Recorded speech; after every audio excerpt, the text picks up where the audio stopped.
আসসালামু আলাইকুম। আজকে আপনাদের মাঝে ছোট্ট একটা ভিডিও নিয়ে আসলাম। এটা গতকালকের ভিডিও। তো গতকালকে আমি আমার বাবা এবং অনেকেই ফ্যামিলিগতভাবে অসুস্থ। তো সবচেয়ে বেশি অসুস্থ আমার বাবা। তাই চলে আসলাম মামার হসপিটালে। তো এসে কেবিনে বসে রয়েছি, আপনাদের একটু দেখিয়ে দিচ্ছি আমার মামার কেবিনটা।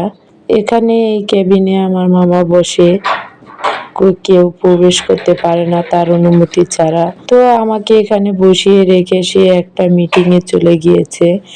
মিটিংটা শেষ করে এসে আমার সাথে কথা বলবে আর যত কাগজপত্র আছে সেগুলো দেখবে, যে বাবার কি হয়েছে, না কতটা অসুস্থ, কি করলে সুস্থ হবে, সেই পরামর্শগুলো শুনে চলে এসেছিলাম। তো অনেক সময় বসেছিলাম, বসে থেকে তার পরামর্শগুলো শুনলাম। অনেক ভালো লাগলো তার উপদেশগুলো, যে নিয়মগুলো করার জন্য বলে দিয়েছে। তারপরে চলে আসলাম ছোট্ট একটা ফার্মেসিতে এসে বাবাকে যে গ্যাসটা দেওয়া লাগবে সেই গ্যাসটা দিয়ে দিচ্ছি, ওষুধগুলো দিয়ে দিল।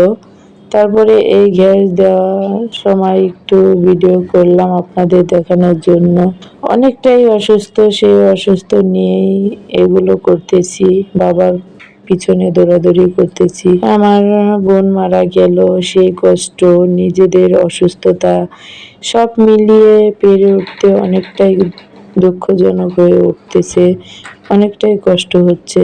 দিনে দেখতে দেখতে রোজাও এসে পড়েছে। তো আমি এটা গতকালকে ভিডিও করেছি, আজকে রোজা। তাই ভোর রাতে ভাত খেয়েছিলাম রোজা রেখার জন্য, রোজা রেখে ভয়েস দিচ্ছি।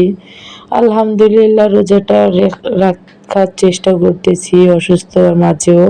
আপনারা সবাই দোয়া করবেন, আপনাদের দোয়া এবং ভালোবাসা আমি যেন এগিয়ে যেতে পারি। অনেক দিন ধরে অ্যাক্টিভ হতে পারছি না। ফার্মেসি থেকে কিছু ওষুধ নিয়ে আসলাম আমার জন্য, বাবার জন্য কিছু ওষুধ নিয়েছি, ওগুলো আপনাদের সাথে শেয়ার করলাম না, শুধু আমার ওষুধগুলোই শেয়ার করলাম। তো সব মিলিয়ে অনেকটাই অসুস্থ আমরা পারিবারিকভাবে, অনেকেই ভেঙে পড়েছি, আমাদের আপনজন হারানো, অনেকেই হারিয়ে ফেলেছি, অনেককেই 2024 থেকে 2025 পর্যন্ত অনেকেই হারাচ্ছি এবং কি 26-এ এসেও হারাচ্ছি। তারপরে রান্না করতে পারিনি, তাই বাবার জন্য কিছু বিরিয়ানি কিনে এনে তাকে তাড়াতাড়ি খেয়ে ওষুধ দিলাম, যাতে ওষুধগুলো তাড়াতাড়ি খেতে পারে। এগুলোর মাঝেই আমাদের দিনগুলো কেটে গেল। তারপরে ভোর রাতের জন্য আমরা কী কী রান্না করব সেগুলো আয়োজন করব। এখন আমি কিছু ফল টল কিনে এনেছিলাম, যেহেতু রোজা গেছে আমি কিছু বাজার করতে পারিনি, তাই অল্প কিছু ফল টল কিনে এনেছি, সেগুলোই গুছিয়ে রাখতেছি, যাতে একটু একটু করে নামিয়ে দিতে পারি যে খাওয়ার জন্য। আপনারা আমার পুরো ভিডিওটা স্ক্রিপ্ট না করে দেখবেন, আশা করি পুরো ভিডিওটা দেখে মন্তব্য করবেন আর আমার পাশে থাকবেন, আমাকে এগিয়ে যাওয়ার সাহস যোগাবেন, যাতে আমি সবার পাশে থাকতে পারি। আর আপনাদের দোয়া এবং ভালোবাসায় আমি ইনশাআল্লাহ সবার পাশে থাকার চেষ্টা করি।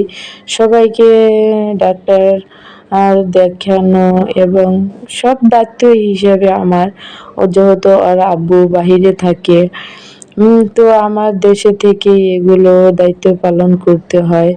ফলগুলো গুছিয়ে রাখতেছিলাম আর ভাবতেছিলাম যে কোনো বাজার করিনি, তো কি ভোর রাতের জন্য কি কি রান্না করতে পারি।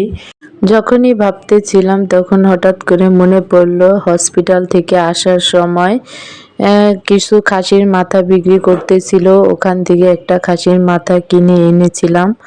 তো সেটাই রান্নার জন্য বসাবো। এই তো আমি ফলগুলো ভাজ করে নিয়েছি, এগুলো আমি কিছুটা খেতে দিয়ে তারপরে এই তো আপনাদের মাঝে শেয়ার করলাম, এই যে আমি খাসির মাথাগুলো তখন কিনেছিলাম।